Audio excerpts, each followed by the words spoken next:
Good afternoon, everyone. So, some of you might have noticed that I carry around this big tripod with me everywhere I go. And you may have found yourself asking, is it worth it? It started last year when my free editing software, CapCut, started charging for some of its pro features. Some of those pro features like noise cancelling. When I didn't have a good audio setup with my camera, I relied on it to remove wind noise and enhance my voice. And the next one to come along, which was only under the paid for subscription model, was the stabilize function. It kind of ended up doing me a favor because I got quite lazy with my filming.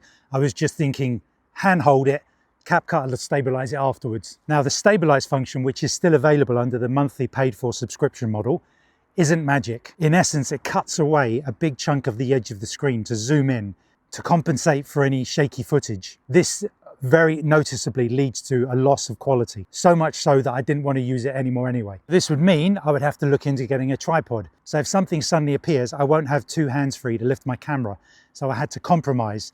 Is getting stable footage more important than the odd bird coming out of nowhere? I went really cheap to start with. I think I bought something secondhand for £30. I started buying all these little cheap attachments to go on the top, anything to rest my hand on. And yes, I did miss the occasional bird takeoff when I couldn't put my tripod up quick enough or get it out of the way. Now in the UK, it's constantly windy. I'm almost never able to film tripod mounted footage with the camera secure on the top. I usually do it handheld. Yeah, let's get the tripod.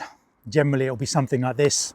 So I lift that because I've got the dot sight on permanently now. And I've made a video about this lens before. If you try and hold the lens too steady, it must be this lens and camera setup. The footage is shaky after several seconds. The camera gets confused. It can feel that it's steady, but there's still movement and overcompensates and the footage gets jittery. Hopefully the Canon R7 Mark II will fix this problem. But for now, I put the camera on the tripod and just either put my hand at the front. It depends where the wind is and where I can stabilize it the most.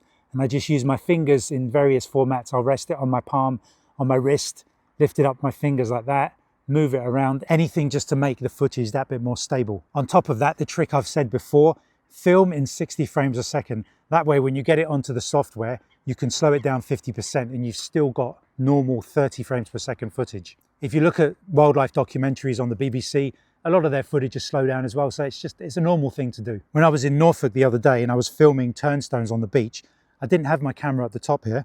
I kneeled down in the sand and I literally just leant my camera like that. I just put my hands out.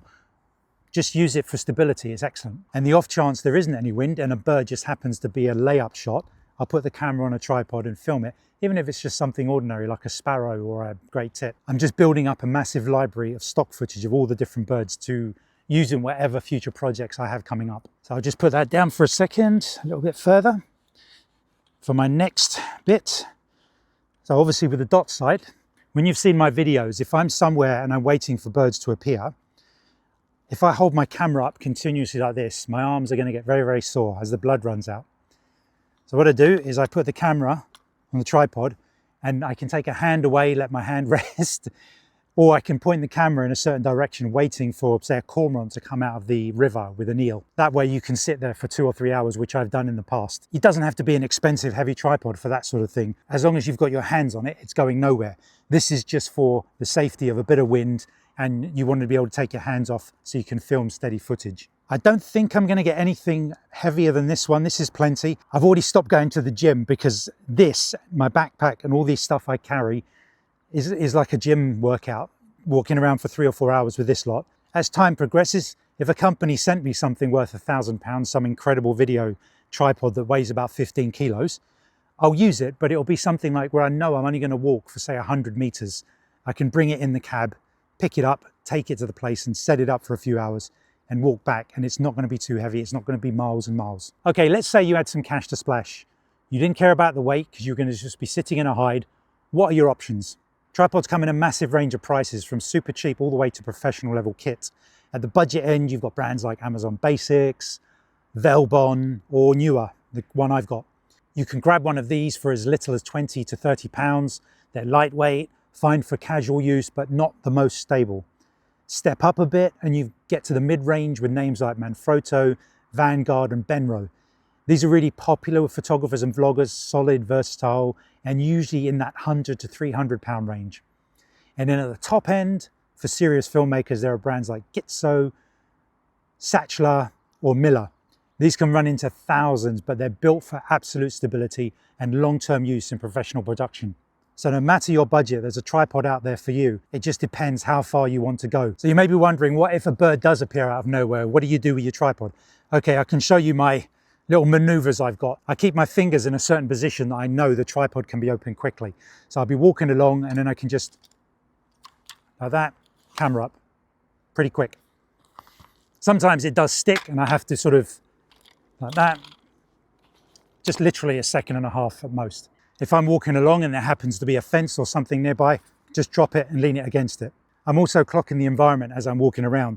I'll know if I'm by some very long grass, I'm not going to disturb any wildlife and I'm not going to damage my camera. There's a bird, throw it into the grass.